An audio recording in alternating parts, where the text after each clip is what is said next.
Dalawang hininalang hold-upper naman ang patay matapos makaengkwentro ang mga pulis sa barangay Nagkaisang Nayon, Quezon City. Balitang hatid ni Oscar Oida.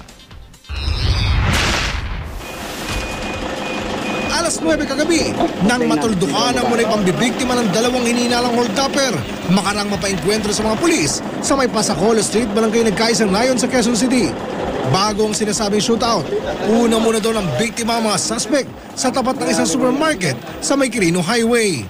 Naglalakad po ako sa tapat po ng Save More. May makbay po sa akin. Tinutukan po ako.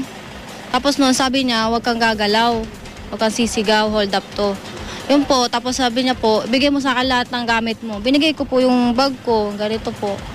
Tapos po, yun, nung ano po, may pong motor, sumakay po siya doon.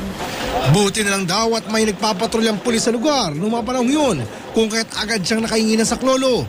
Makalipas ang ilang minuto, nagpang-abot na ang mga pulis at mga suspect. Nung ma-corner sila, pinaputokan nila yung ating mga pulis. Kaya gumanti ng putok yung ating mga pulis at yan ang naging resulta.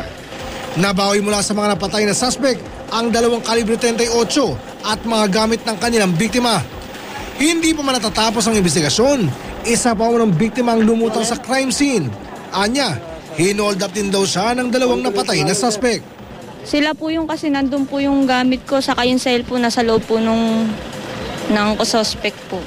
Malaki ang suspetsya ng otoridad na ang napatay nilang mga suspect ay siya ring nasa likod ng mga seri ng holdapan sa kanilang lugar. Oscar Oida, GMA News.